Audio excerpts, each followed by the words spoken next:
Hello friends, welcome to my official YouTube channel. दोस्तों, आपको पता चल ही गया होगा, एयरपोर्ट्स अथॉरिटी ऑफ इंडिया ने fire service department northern region का भी अब सेकेंड लिस्ट रिलीज कर दिया गया। अभी देखिए, बहुत सारे कैंडिडेट्स का क्वेरी है सेकेंड लिस्ट को लेकर के, वैकेंसी को लेकर के। तो अभी जो कुछ भी अपडेट आया है उसके बारे में डिटेल में बात करेंगे, प्लस आगे फर्दर वैकेंसी कब तक आने वाली है इसके बारे में भी बात करेंगे, किस रीजन में वैकेंसी आएगी इसके बारे में भी डिटेल में बात करेंगे। सबसे पहले ध्यान से समझिए, ये जो अभी सेकेंड लिस्ट आया है ये किसका आया है? ये आया है airports authority of India fire service department northern region का। आपको पता ही होगा कि नॉर्दर्न रीजन का रिजल्ट 23 अप्रैल 2026 को रिलीज किया गया। इसके ही नेक्स्ट डे, अगले ही दिन आपने देखा होगा कि एक नोटिस आ गया और कैंडिडेट्स को बुला लिया गया और उनको बोल दिया गया कि 11 मई से आपका ट्रेनिंग है, 11 मई 2026। अब जितने कैंडिडेट्स बुलाए गए, कुछ कैंडिडेट्स कोलकाता बुलाए गए, कुछ कैंडिडेट्स दिल्ली बुलाए गए। उसमें से कुछ कैंडिडेट्स ने ज्वाइन नहीं किया या फिर रिपोर्ट नहीं किया। तो ऐसे टोटल 6 कैंडिडेट्स थे। तो जिन्होंने ज्वाइन नहीं किया, जिन्होंने रिपोर्ट नहीं किया, उनकी जगह पर दूसरे 6 कैंडिडेट्स को बुलाया गया है और उन्होंने सेकेंड लिस्ट रिलीज कर दी है। तो ये आपके सामने है, आपने सबने देख लिया ही होगा, ऑफिशियल वेबसाइट पर ये नोटिस आ चुका है। पूरा डिटेल में बात करेंगे अभी आगे, और कितने कैंडिडेट्स का यहाँ पर नाम आ सकता है, पूरी सारी चीज़ें हम यहाँ पर डिटेल में बात करने वाले। अब देखिए, पहली चीज़ और इम्पॉर्टेंट चीज़ ये समझिए, इन्होंने देखिए यहाँ पर लिखा हुआ है, अगर आप इसको ध्यान से पढ़ेंगे इन्होंने क्या लिखा हुआ है। Further to the final result and notice for BTC training published on AI website on 23 April and 24 April respectively, the offer of training issued to the candidates bearing following roll numbers are cancelled consequent to non-reporting / resignation from basic training course। तो join नहीं किया या resign कर दिया, छोड़ दिया, जो भी इशू है। तो ये ऐसे 6 कैंडिडेट हैं, ये रोल नंबर इनके दिए गए हैं, ये टोटल 6 कैंडिडेट्स हैं। अब ये 6 कैंडिडेट्स ने ज्वाइन नहीं किया तो इनकी जगह पर 6 कैंडिडेट्स बुलाए गए हैं। So consequent to this, the following candidates have been provisionally selected for the post of Junior Assistant Fire Services from the waitlist panel based on the merit of the candidate in the CBT, successful completion of DV, PMT, driving test, PT, reservation requirement, etc. and nominated for basic training course with effect from 3 अगस्त 2026। अब आपने देखा होगा कि जो northern region का जब result आया था तो रिजल्ट के नेक्स्ट डे आपका एक आपका BTC का नॉमिनेशन वाला लिस्ट आ गया था, ठीक है, जिसमें कैंडिडेट्स को 11 मई से ज्वाइन करना था। इसके बाद सेकेंड लिस्ट भी आ गया था BTC का, इसमें बोल दिया गया है कैंडिडेट्स को कि आपको 3 अगस्त को ज्वाइन करना है, ठीक है। तो ये जो 3 अगस्त से जो बैच स्टार्ट हो रहा है इसी में इन कैंडिडेट्स को ज्वाइन करना है। तो ये टोटल 6 कैंडिडेट्स हैं जिनका यहाँ पे रोल नंबर आया है और अलग अलग कैटेगरी के हैं, UR के हैं, EWS है, OBC नॉन क्रीमिलियर है और SC है। तो अब आप देखिए कि कट ऑफ जो है, जो पहले जो आपका कट ऑफ था, आपको शायद पता होगा, जो अभी रिजल्ट आया था उसमें 84 कट ऑफ गया था अनरिजर्व कैटेगरी का। लेकिन क्योंकि सेकेंड लिस्ट आई तो ऑब्वियस है वो कुछ ना कुछ कम होता ही है, और ये कम होके आपका कितना हो गया, 83 हो गया। इसके बाद अगर हम देखें EWS का कट ऑफ सेम का सेम है, इतना ही लास्ट टाइम भी था आपका 78, सेम का सेम है। OBC नॉन क्रीमिलियर ये भी सेम का सेम है, 77 है। और इसके साथ हमारा बचता है SC कैटेगरी, तो SC कैटेगरी का 76 था, ये भी एक नंबर कम होके अब 75 हो गया, ठीक है। तो SC वाला एक नंबर कम हुआ है 75, और UR वाला अनरिजर्व कैटेगरी वाला कम हुआ है 83। तो जिसका भी होगा और जो भी एज के बेसिस पे या जिसने सारे क्वालिफाई किए होंगे, जिसका नंबर ज़्यादा है, साथ ही साथ सीनियरिटी के बेसिस में भी जो एज में भी बड़ा है, उसको पहले बुलाया गया होगा। तो ये 6 कैंडिडेट्स के रोल नंबर दिए गए हैं, इनको बुलाया गया है और ये अलग अलग कैटेगरी से बिलोंग करते हैं, आप यहाँ पर देख सकते हैं। इनको बुलाया कब गया, रिपोर्ट कब करना है, 3 अगस्त से स्टार्ट हो रहा है तो ऑब्वियस है उसके एक दिन पहले। The above candidates are directed to report at the fire training institute, airports authority of India, Rangpuri, Gurgaon road, new Delhi. नई दिल्ली वाले सेंटर पर बुलाया गया और बोला है कि 2 अगस्त 2026 को आपको वहाँ पर एक दिन पहले आपको वहाँ पर रिपोर्ट करना है, ठीक है। बाकी इसके लिए आपका ऑफर लेटर और जो कुछ भी इनका ट्रेनिंग का जो रहता है, पूरा एनेक्चर वगैरह, terms and conditions, medical proforma, वो सब कुछ आपके मेल पे आ जाएगा। सब कुछ आपके मेल पे आ जाएगा, जो भी आपकी ऑफिशियल रजिस्टर्ड ईमेल आईडी होगी जो आपने एप्लीकेशन के टाइम पे दी थी, उसमें आपके सबके पास ईमेल आ जाएगा, उसमें सारी चीज़ें आ जाएंगी, ठीक है। और उसकी अगर डिटेल आपको चाहिए कि कैसे भरना है, क्या करना है, एक्सेप्टेंस लेटर देना है, क्या करना, सब कुछ वीडियो, पूरा डिटेल्ड वीडियो, हर एक चीज़ का एक एक सिंगल टॉपिक का वीडियो हमारे चैनल पे अवेलेबल है और आपको पता ही होगा। तो वो सारी चीज़ें आप चेक कर सकते हैं, आपको सब कुछ हमारे यूट्यूब चैनल पे मिल जाएगा, ठीक है। इसके बाद अब सवाल ये आता है कि आगे फर्दर वैकेंसी कब आएगी और आगे फर्दर क्या कोई सेकेंड लिस्ट या थर्ड लिस्ट भी आएगी। अब मैं आपको बता देता हूँ कि इसकी थर्ड लिस्ट भी आएगी, इसकी थर्ड लिस्ट भी आएगी। अब ये थर्ड लिस्ट कब आएगी? अब देखिए अभी क्या हुआ, सेकंड लिस्ट आई, सेकंड लिस्ट में 6 कैंडिडेट्स ने ज्वाइन नहीं किया, 6 के 6 बोल दिए गए। दूसरे कैंडिडेट्स, इनको बोल दिया गया आपको जा करके ज्वाइन करना है, रिपोर्ट करना है 2 अगस्त, यानी कि 3 अगस्त 2026 से, ठीक है, आपका ट्रेनिंग स्टार्ट होगा। अभी आप देखिए ये इसके पहले बुलाए गए हैं कैंडिडेट, कब बुलाए गए हैं, 11 मई 2026 को, ठीक है, रिपोर्ट करने को बोला गया था, किसी ने रिपोर्ट किया, किसी ने छोड़ दिया।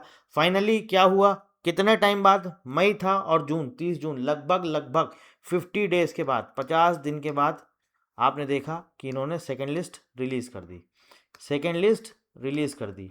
अब आएगी इसके बाद आपकी थर्ड लिस्ट। अब ये किस बेसिस पे आएगी, ये भी आएगी, ऐसा नहीं कि नहीं आएगी। एक दो कैंडिडेट अगर छोड़ते हैं, 2-3 कैंडिडेट, तो सेकंड थर्ड लिस्ट में उनका नाम आएगा। अब देखिए यहाँ पर सवाल ये है कि ये आएगी कब। तो आपको सबको पता है कि जो नेक्स्ट ट्रेनिंग, जो हमारा बीटीसी का ट्रेनिंग स्टार्ट हो रहा है, वो 3 अगस्त 2026 से स्टार्ट हो रहा है। तो ऑब्वियस है कि इसके 40 से 50 दिन बाद, इसके 40 से 50 दिन बाद, मतलब आप मान के चलिए कि 10 से लेकर के और 20 सितंबर के बीच आपको ये थर्ड लिस्ट देखने को मिलेगी, आपको ये थर्ड लिस्ट देखने को मिलेगी, ठीक है। अब थर्ड लिस्ट में कोई ज़रूरी नहीं, ये मत समझिएगा कि इस बार 6 आए तो इस बार भी 6 ही बुला ले। जितने कैंडिडेट्स छोड़ते हैं, जितनी सीट वैकेंट होगी, अगर 3 होती है तो 3 कैंडिडेट्स बुला लिए जाएंगे, 4 होती है तो 4 बुलाए जाएंगे, 8 छोड़ते हैं या 8 ज्वाइन नहीं करते हैं, रिपोर्ट नहीं करते हैं, तो 8 कैंडिडेट बुला लिए जाएंगे। बट ये मान के चलिए कि थर्ड लिस्ट भी इसकी आएगी, क्योंकि बहुत सारे ऐसे कैंडिडेट्स होते हैं, ऐसा नहीं होता है कि सारे के सारे ज्वाइन कर लेंगे। अगर सारे ज्वाइन कर लेते हैं तब फिर थर्ड लिस्ट नहीं आएगी, लेकिन ऐसा पॉसिबिलिटी बहुत कम है। एक दो कैंडिडेट ऐसे होते ही होते हैं जो बीच में छोड़ते हैं, या उनका हो सकता है कहीं दूसरी जगह सिलेक्शन हो जाता है तब छोड़ देते हैं, या हो सकता है वो रिपोर्ट ही नहीं करते हैं, तो थर्ड लिस्ट भी आपको इसकी देखने को मिलेगी। अब सवाल ये आता है कि ये सब तो सारी चीज़ें हो गई, पूरा रिक्रूटमेंट खत्म हो गया, अभी एक वेस्टर्न रीजन वालों की अलग लड़ाई चल रही है कि वहाँ पे 17 सीट्स जो हैं वो अभी तक वैकेंट है, वो भरी नहीं गई हैं, वो कैंडिडेट्स कहाँ गए, उनको बुलाया नहीं जा रहा है। इसका अलग ही इसकी कुछ कहानी चल रही, तो अभी उसके बारे में हम बाद में बात करेंगे, क्योंकि अभी ज़्यादा नॉर्दर्न रीजन में आपने देख ही लिया होगा, जितनी सीट्स थी पूरी सीट्स पे हर एक कैंडिडेट्स बुलाए गए। अब इधर जो है 17 सीट्स के ऊपर इन्होंने कुछ ऐसा आरटीआई भी किया था, उसमें भी कुछ ऐसा अप्रोप्रिएट आंसर नहीं दिया, मतलब जो जवाब चाहिए था वो भी आरटीआई में उन्होंने रिप्लाई नहीं किया है। तो अब इसके बारे में अभी फर्दर आगे फिर देखा जाएगा क्या किया जाएगा, उसके बारे में हम बाद में आपको बताएंगे। तो अभी हम आपको बताने जा रहे हैं फर्दर आगे की, अगर अब नेक्स्ट वैकेंसी आती है तो कब तक आएगी, और अब आपको तैयारी कैसे करनी है, अब आपको क्या करना है। पहली चीज़ हम आपको ये बता देते हैं, देखिए बहुत सारे कैंडिडेट्स किस, क्योंकि आपको एक चीज़ आप समझ लीजिए बहुत अच्छे से, फिजिकल टेस्ट क्वालिफाई ऑलमोस्ट कर लेते हैं, ठीक है। कुछ कुछ कैंडिडेट्स होते हैं जो नहीं क्वालिफाई कर पाते हैं, फिर भी काफ़ी कैंडिडेट्स क्वालिफाई कर लेते हैं, क्योंकि अब तो बहुत सारी डिटेल्स वगैरह पूरा इंटरनेट पर अवेलेबल है। मेन प्रॉब्लम कहाँ आती है, मेन प्रॉब्लम आती है सीबीटी में। सीबीटी में क्या होता है कि अगर आपका नंबर एक नंबर भी आपका कम हुआ तो आप कट ऑफ से बाहर चले गए। तो मतलब एक चीज़ समझिए, सबसे ज़्यादा जो लड़ाई है वो दोस्तों कहाँ पर है, लड़ाई जो है दोस्तों वो कहाँ पर है, सीबीटी यानी कि रिटन टेस्ट में। तो इसका मतलब ये है कि अगर आगे वैकेंसी आती है तो आपको सबसे ज़्यादा फोकस किस पे करना, फिजिकल पर तो बाद में करना है, अभी आपका पहला टारगेट होना चाहिए सीबीटी, रिटन एग्ज़ाम आपको क्वालिफाई करना है। और मैक्सिमम आप देख रहे हैं कितना कट ऑफ गया है, नॉर्दर्न रीजन का 100 नंबर का पेपर था, आप देखिए कट ऑफ कितना गया है, 84। तब आप सोचिए लड़ाई कहाँ पर है, ये ज़्यादा डिफिकल्ट है या फिर फिजिकल ज़्यादा डिफिकल्ट है, आप खुद सोचिए। वो क्वालिफाइंग है और उसमें भी तरीके होते हैं कैसे क्वालिफाई करना है, इतने सारे कैंडिडेट्स दे चुके हैं, उनको पता चल चुका है किस तरह से क्वालिफाई करना है। मेन असली लड़ाई कहाँ पर, और ख़ास तौर से अगर आप जनरल कैटेगरी से compete कर रहे हैं तब आपके लिए लड़ाई और मुश्किल हो जाती है। तो इसलिए सबसे पहली और सबसे इंपॉर्टेंट चीज़ ये समझिए कि आपको तैयारी करनी है सीबीटी की, ठीक है। कोर्सेज हमारी वेबसाइट पर अवेलेबल हैं, आप अगर चाहें तो आप ले सकते हैं, नहीं चाहें तो लेने की कोई ज़रूरत नहीं है, आप चाहें तो आप बुक से कहीं से भी पढ़ सकते हैं, ठीक है। लेकिन मैं आपको इतना ज़रूर बोलूँगा, बस आप अभी टारगेट करिए सीबीटी, और अगले 5 से 6 महीने में आपको फायर सर्विस की वैकेंसी देखने को मिल सकती है। मैं आपको फिर से बता रहा हूँ, नेक्स्ट 5 to 6 मंथ्स में आपको ये वैकेंसी देखने को मिलेगी। और अगर मैं बात करूँ सबसे पहले किस रीजन में आएगी, तो वो भी मैं आपको बता देता हूँ, वेस्टर्न रीजन में ही आपको ये देखने को मिलेगी। नेक्स्ट 5 to 6 मंथ्स के अंदर अंदर ये वैकेंसी आपको देखने को मिलेगी, और जो सबसे पहले आएगी तो वो वेस्टर्न रीजन में आएगी। अब सवाल ये है कि अगर मान लो आ जाती है वैकेंसी। आप तो अभी क्या है कि जिसको क्वालिफाई करना होता है, वो जिसने टारगेट बना लिया है कि मुझे जाना ही फायर सर्विस में है, वो पढ़ता रहता है। लेकिन जिसको पता है कि अरे छोड़ो अभी नहीं, बाद में करेंगे, वही लास्ट टाइम पे फिर जो है फिर एक एक नंबर से चूकता है और फिर बाद में फिर रोता है। फिर कहता है सर ये बताइए मेरा बॉर्डर लाइन पे क्या मेरा हो पाएगा कि नहीं हो पाएगा, आप एक बार कंफर्म कर दीजिए, आप बता दीजिए क्या मेरा हो पाएगा कि नहीं हो पाएगा। तब फिर आपको दिक्कत होती है। तो बेटर है आप अभी से पढ़ने लगो, ठीक है, जहाँ से इतना सब कुछ फ्री में सोर्सेज अवेलेबल है, रिसोर्सेज इतने अवेलेबल हैं। और सिंपल यार 9-10 पूछता है, 9-10 पढ़ो, जितना मैक्सिमम पढ़ सकते हो पढ़ो, जितना मैथ्स की प्रैक्टिस कर सकते हो करो। आपने देखा है कि कितना 100 में से 84 कट ऑफ गया है। तो आपको बहुत ज़्यादा लड़ाई करनी है सीबीटी के साथ, सबसे ज़्यादा आपको कंपटीशन करना है सीबीटी के साथ। आप अपना आराम से पढ़ते रहो, धीरे धीरे कुछ ना कुछ पढ़ते रहो। अगर आपको लग रहा है कि नहीं ऐसे पढ़ाई हो पा रही है तो आप बैच लेके पढ़ सकते हो। और अगर आपको वो भी लग रहा है कि नहीं मैं वो नहीं लेना चाहता हूँ, मैं खुद से पढ़ना चाहता हूँ, तो आप खुद से पढ़ो। यूट्यूब पर बहुत सारे फ्री में रिसोर्सेज अवेलेबल है, हमारी क्लासेस भी अवेलेबल हैं, आप उनको देखो, लेकिन एटलीस्ट पढ़ो। फिर क्या होगा कि जब आपका सीबीटी एकदम अच्छे से स्ट्रांग हो जाएगा ना, और टेस्ट सीरीज हमारे उस पर पोर्टल पे अवेलेबल है, जम के टेस्ट सीरीज लगाओ।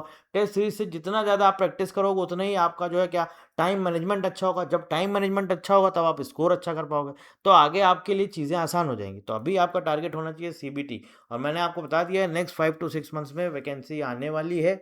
वेस्टर्न रीजन में पहले आपको देखने को मिलेगी। और आप अगर अपनी तैयारी अभी भी नहीं कर रहे हैं तो आप अपनी तैयारी चालू कर दीजिए, क्योंकि फिर बाद में आपके पास टाइम नहीं रहेगा। ठीक है, बाकी कुछ पूछना चाहते हैं तो वीडियो के नीचे कमेंट करके पूछ सकते हैं। किसी भी तरह के आपके मन में प्रश्न है, कोई भी कोई भी क्वेरी है, कुछ भी पूछना चाहते हैं एग्जाम से रिलेटेड, वैकेंसी से रिलेटेड, वेटिंग लिस्ट से रिलेटेड, कट ऑफ से रिलेटेड, या इस पर्टिकुलर एग्जाम से रिलेटेड कुछ भी पूछना चाहते हैं, कोई भी आपके मन में सवाल है, कोई प्रश्न है, तो आप वीडियो के नीचे कमेंट करके पूछ सकते हैं। So thank you very much and thank you for watching.